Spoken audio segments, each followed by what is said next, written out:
Billionaire finds homeless girl selling groundnuts to his daughter. What happens next will shock you. Chioma had everything: cars, jets, a mansion. But she had no smile, no laughter, no mother. Then one day, a poor barefoot girl selling groundnuts walked in, and what happened next shocked the whole of Lagos. If you believe love can heal even the deepest pain, then you'll want to hear this story. Sparkling heart, hit that subscribe button, like this video, and share your thoughts in the comments. Your voice keeps these powerful African stories alive. Now, let's begin. The mansion on Victoria Island stood tall and proud, like a giant keeping watch over the streets of Lagos. From the outside, it looked like the very picture of beauty and wealth. The tall black gates glittered under the afternoon sun. The marble floors inside shone so brightly that anyone who entered could see their reflection. The fountains in the garden danced with water, spraying into the air as if they were celebrating every new day. People who passed by always stopped to admire the house. To them, it was the dream home, the kind of place you only saw in magazines or movies. But inside, the mansion was silent. Too silent. It was the kind of silence that made your heart heavy. The walls were painted in fine colors, the chandelier sparkled, and expensive paintings hung on the walls. Yet the house felt empty, lifeless, like a heart that no longer knew how to beat with joy. This was the home of Mr. Patrick ADEMOYE, one of the richest businessmen in Lagos. His name carried power. He was the owner of oil companies, shipping lines, and investments scattered all over Nigeria. He had private jets parked at the airport, fleets of luxury cars in his garage, and a bank account that could buy almost anything money could purchase. To the outside world, Patrick was a man who had everything. But deep inside, he had nothing. The reason was simple. His only daughter, Chioma, was broken. Chioma was just 10 years old, a small girl with big eyes that once sparkled with laughter. But those days were gone. 2 years ago, her mother had died suddenly after a brief illness. Since that day, everything in Chioma's world had changed. She stopped laughing. She stopped playing. She stopped eating the way she used to. Most times, she sat by her window, her body weak, her face pale, her eyes staring far into the distance, as if she was searching for someone who would never return. The doctors said she was depressed. They gave her drugs, they spoke long English, they told Patrick she needed therapy. But Patrick knew it wasn't just depression. His daughter's little heart was broken, and no amount of money could fix it. He tried everything. He flew her abroad, hired the best therapists, filled her room with dolls, gadgets, and toys. He even brought clowns and musicians to perform in the mansion. But Chioma remained silent, her face blank, her lips sealed. The laughter that used to brighten the house had died with her mother. Every evening, Patrick walked through the empty hallways of his mansion. The silence mocked him. He could buy the world, but he could not buy his daughter's smile. The mansion was full of riches, but it was empty of joy. Then, one hot afternoon, something happened. Something Patrick never expected. Chioma was in the garden that day, sitting in her wheelchair. The sun was blazing, and the air was so hot that even the guards stood lazily by the gates, wiping sweat from their foreheads. Chioma sat quietly, her small hands resting on her lap, her sad eyes staring at the flowers, and then, through the side gate, a small figure appeared. It was a girl, barefoot, her clothes torn and dirty. She couldn't have been more than 9 years old. She carried a small wooden tray balanced carefully on her head, filled with roasted groundnuts. Her name was Blessing. Blessing was a street hawker. She had no parents, no home, no proper clothes. Every day, she walked under the hot sun, shouting, "Groundnut for sale. Buy your groundnut." Her tiny feet carried her through traffic, through markets, through estates. That day, she had sneaked into the mansion's compound, looking for shade from the sun. She didn't expect to see anyone. But then she saw Chioma first. She froze. She wasn't supposed to be there. If the guards caught her, they might beat her or chase her out. But something inside her pushed her forward. She looked at Chioma, sitting alone in her wheelchair, and her young heart felt a kind of boldness. She walked closer, her tray in her hands. "Do you want groundnut?" Blessing asked softly, her voice shaky but brave. Chioma blinked. She had not spoken to anyone in days. She just stared at the girl, unsure what to say. Blessing smiled, a wide smile that showed her broken teeth. She stretched out her hand, offering a handful of groundnuts. Slowly, Chioma reached out. She took one. She placed it in her mouth. And then, something unbelievable happened. She laughed that it wasn't loud. It wasn't long. But it was real. A shaky, soft laugh escaped her lips. The maids who were watching from a distance gasped. For months, they had not heard that sound. Blessing giggled too, happy that she had made Chioma laugh. "You like it?" she asked. Chioma nodded slowly. And then, with a voice that surprised even herself, she whispered, "Yes." From that day, everything began to change.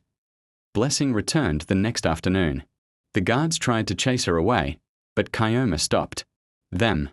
"Let her come," she said, her small voice carrying more authority than anyone expected. Sometimes, Blessing sang songs she had learned on the streets. Sometimes she danced barefoot on the tiled floor of the garden, her tiny legs moving with a joy that was contagious. Sometimes she told funny stories about her life, how she dodged angry market women or ran from stubborn bus conductors. Chioma began to laugh more. She began to eat better. She even started talking again. The same girl that no doctor could heal was now slowly finding life again, all because of a poor street hawker with nothing but courage and a smile. When Mr. Patrick first saw Blessing in his garden, his anger rose. He stormed outside. "How did this child get in here?" "Guards!" he shouted. The guards rushed forward, ready to drag Blessing away. But before they could touch her, something made Patrick freeze. He looked at his daughter. Chioma was laughing. She was clapping her hands, asking Blessing to sing again. Patrick's heart stopped. For months, he had prayed to see that smile again. For months, he had begged God in the silence of his room. And now, standing right before him, his daughter was alive again, not because of the doctors, not because of the toys, not because of the money, but because of a barefoot girl selling groundnuts. Patrick lowered his hand. "Leave her," he whispered to the guards. The guards looked confused. Patrick's voice was firm, a tone they dared not question. Blessing stood frozen, afraid she had done something wrong. But Patrick just stared at his daughter, tears burning his eyes. For the first time in years, hope entered his heart. That evening, as he sat alone in his study, Patrick thought about what he had seen. Who was this strange girl? Where had she come from? Why did she have such power over his daughter? He had spent millions, even billions, trying to fix Chioma, but this poor child had done what money could not. Patrick didn't have the answers. All he knew was that he could no longer ignore the small barefoot girl who had brought light back into his mansion. And so, the next day, when Blessing returned with her tray of groundnuts, Patrick did not chase her out. Instead, he watched from the balcony as his daughter's laughter filled the air once again. Days turned into weeks, and the girl called Blessing became like a small light that refused to go out inside the silent mansion. Every afternoon, she came through the gates, sometimes with her tray of groundnuts, sometimes with nothing but her smile.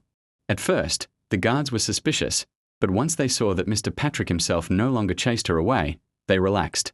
The maids too began to look forward to her visits. The house that had been filled with sadness for 2 years was slowly becoming alive again. Chioma changed more and more each day. The girl who used to sit in silence now laughed so loudly that her voice carried through the long corridors. She began to ask questions, tell stories, and even argue playfully with Blessing. She started eating better. For the first time in months, she looked healthier. Sometimes, she would even leave her wheelchair and try to stand for a few minutes. Just to prove to Blessing that she was strong. One evening, Patrick stood by the large glass doors of the garden. He watched from a distance as Blessing pushed Chioma's wheelchair around in circles. Both girls were laughing so hard that their small bodies shook. The sound rose above the splashing fountains, above the humming of the evening birds, and entered Patrick's chest like sweet music. His throat tightened, and tears rolled down his cheeks.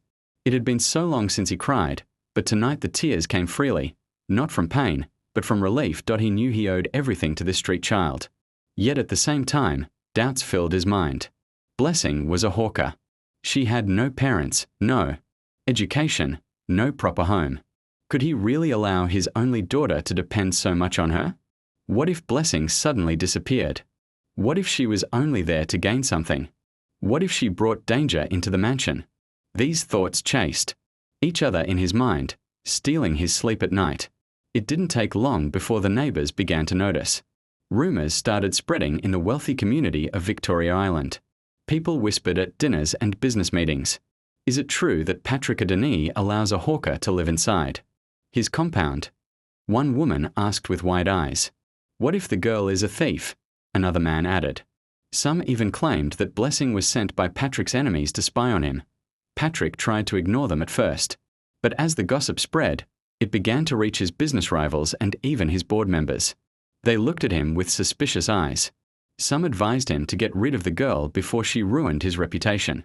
But whenever Patrick looked at Chioma, whenever he heard her laughter echoing through the halls, he pushed their words aside. Blessing, of course, had no idea about any of this. She was only a child. Her world was simple.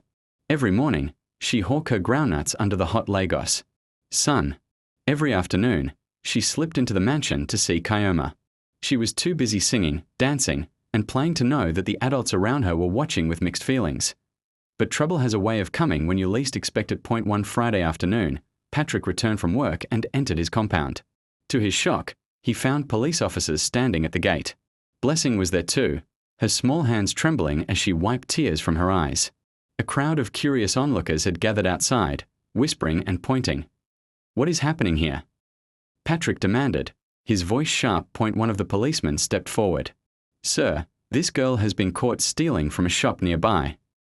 It's a lie. Blessing cried immediately, shaking her head. Her voice broke with desperation. I didn't steal anything.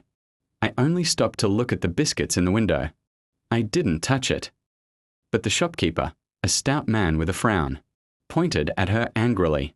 She's lying. I saw her with my own eyes. These street children are all the same. If you don't teach them a lesson, they will grow into criminals.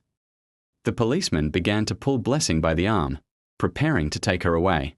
Blessing screamed and struggled. Tears poured down her face. I didn't steal.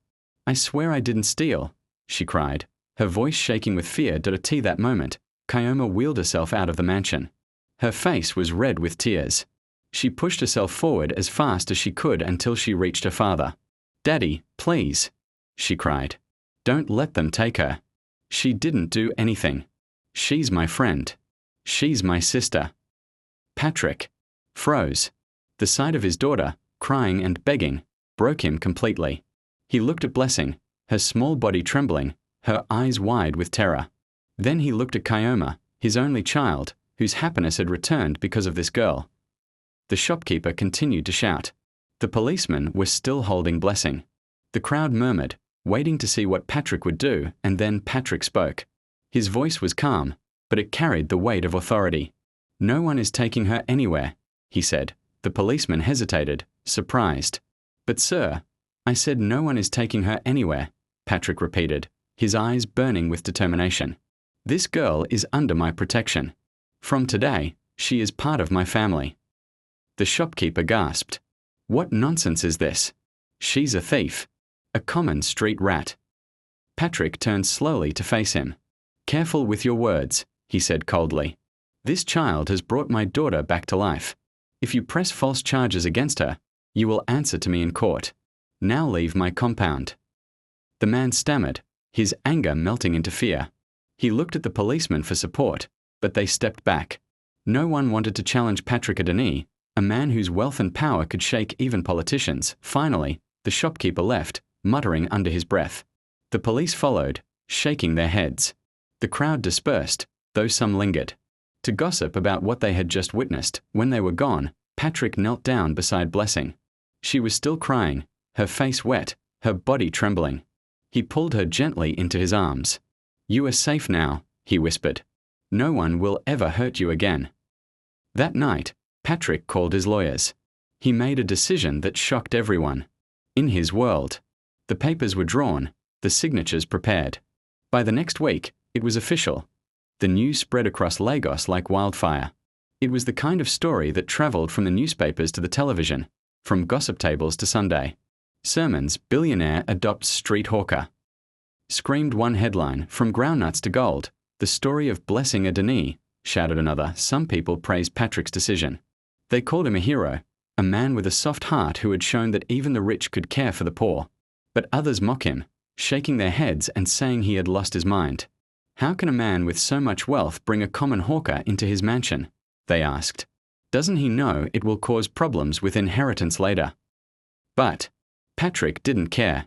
For him, the only thing that mattered was Chioma's smile, and that smile had returned. Blessing was given a room of her own for the first time in her life.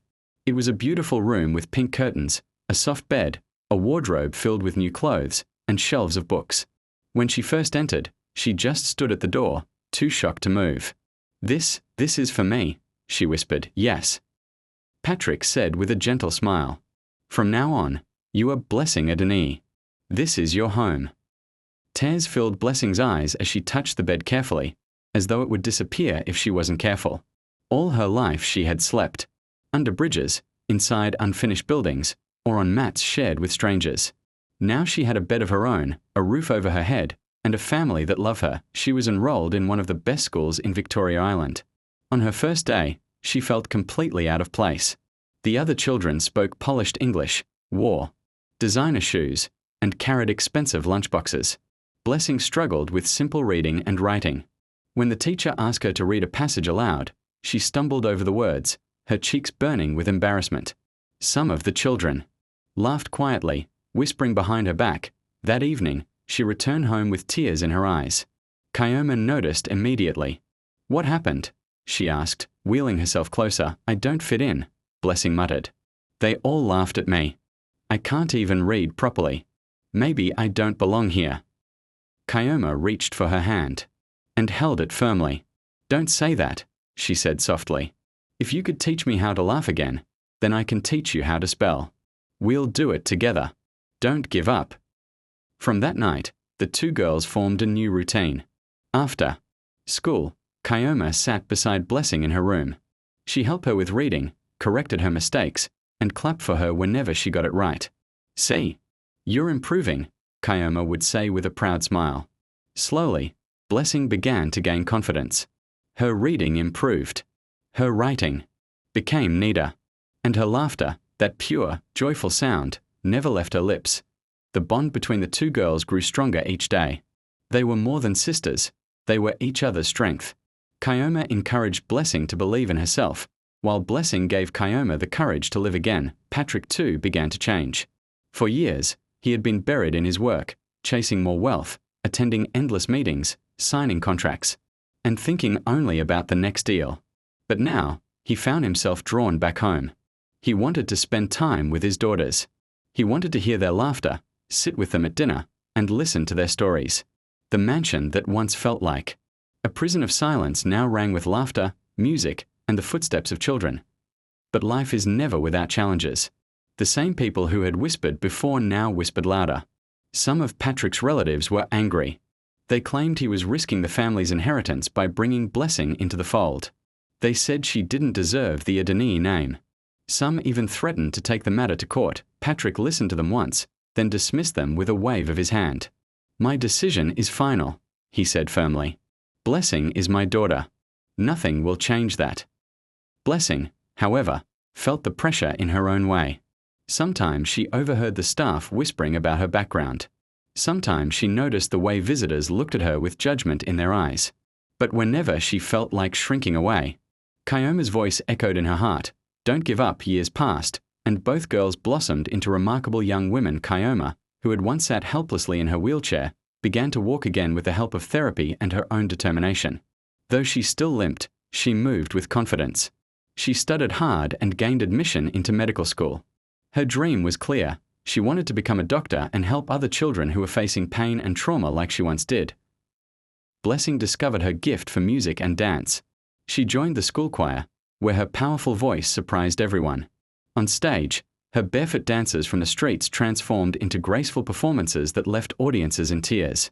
Soon, she became known for her talent, performing at school events and later at bigger stages across Lagos. Together, the sisters decided to use their journey to help others.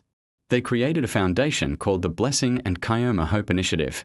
The goal was simple but powerful: to provide food, shelter, and education for street children like Blessing once was. At the entrance of their foundation stood a tall statue of two girls holding hands, one in a wheelchair, the other barefoot. It was a symbol of their bond, their pain, their healing, and their journey from sorrow to joy. Beneath the statue was a plaque with words written by Patrick before his death. True wealth is not in gold or oil, but in the love we give and the lives we save. The story of Blessing and Chioma spread far beyond Victoria Island. It was told in schools, in churches, on radio shows, and even on television documentaries. They became symbols of hope, reminders that love can heal what money cannot, and that miracles sometimes come from the most unexpected places. Time moved like the tide, slow but steady. The years carried with them change, growth, and new beginnings. Blessing and Chioma's foundation grew larger than anyone expected. At first, it was just a small building on the mainland where they gave food to hungry children and enrolled a few in local schools. But soon, donations began to pour in. People from Lagos, Abuja, and even other countries were touched by their story. Some gave money, some gave clothes, others gave their time. The once small effort blossomed into a network of schools, clinics, and safe houses. Blessing often stood at the front of the children during their evening meals, her voice rising like a songbird as she sang old tunes she once used on the streets to call customers. Now, those same songs brought comfort and joy to children who had once known only hunger. Her dances, once mocked as the careless steps of a barefoot hawker, now drew applause from audiences who came to watch her perform at charity events. Chioma, on the other hand, walked through hospital wards with a stethoscope around her neck. She had completed her medical training with honours and returned to Nigeria to work with children who suffered from trauma and illness. Each time she bent over a sick child, her voice carried the calm assurance of someone who knew what it felt like to be broken but still rise again. Parents trusted her, children adored her, and her colleagues respected her. Though the sisters had grown into women admired by many, they never forgot where they started. They never forgot the silent mansion that once held only grief, or the roasted groundnuts that began it all. The mansion itself had changed. After Patrick's death, it had been left to both daughters, as he wished. But instead of keeping it as a private palace, they decided to open it to the public as part of their foundation. The toll gates were never fully closed anymore. Children who once roamed the streets with no hope now ran through the gardens, splashing near the fountains. The marble floors that once echoed with loneliness now carried the footsteps of many. The air that had once been heavy with silence was alive with laughter, songs, and stories. Every year on the anniversary of their adoption, Blessing and Chioma held a celebration in the mansion garden. They called it the Day of Smiles. Street. Children were brought in, fed, given gifts, and most importantly, given hope. Politicians, celebrities, and ordinary Lagosians attended. But the true stars of the day were always the children. The 10th anniversary. Blessing stood before the crowd, wearing a flowing gown but still barefoot, a habit she had kept to remind herself of her roots. Chioma stood beside her in her doctor's coat. Together, they addressed the audience. When I first came here, Blessing said, her voice trembling with emotion, I was just a hungry little girl selling groundnuts. I never thought I would be loved, let alone called someone's daughter. But Chioma saw me. Mr. Patrick saw me. And today, I want every child here to know, no matter where you come from, you are worthy of love. You are somebody. Chioma took the microphone next. Her eyes glistened with tears as she scanned the faces of the children. I once thought my life had ended when I lost my mother, she said softly. I stopped laughing, I stopped eating, I stopped living. But then Blessing came, barefoot and smiling, and she gave me life again. She was my miracle. And because of her, I stand before you today. We started this foundation so that miracles can happen for you too. The crowd erupted in applause. Many wiped their eyes, moved by the honesty and power of their words. As night fell, fireworks lit the sky above Victoria Island. The mansion glowed with lights, not just from the chandeliers but from the spirit of hope burning inside it. Patrick's statue stood near the entrance, and below it were the words he had written before his death. True wealth is not in gold or oil, but in the love we give and the lives we save. Blessing often went to the statue in quiet moments, standing there barefoot with her hands clasped. Daddy, she would whisper, using the word she once thought she would never call anyone again. Thank you for believing in me. Chioma too often paused before the statue, her hand resting on the cool stone. Thank you for giving me back my smile, she would whisper.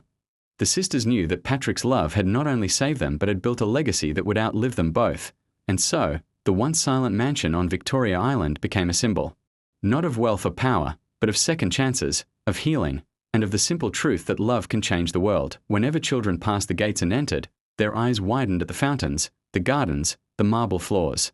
But the real wonder wasn't the beauty of the mansion. It was the fact that within those walls, A girl who had once been broken and a girl who had once been barefoot had found each other, healed each other, and built a family that changed countless lives. The story of Blessing and Chioma was told, again and again, around dinner tables, in classrooms, at church gatherings. Mothers told their children, never look down on anyone. You don't know who God may send into your life. Teachers told their pupils, work hard and never forget to help others, like Blessing and Chioma did.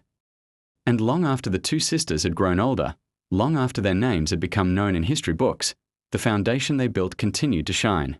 It carried on their message, spreading light into dark places, giving hope to children who had none.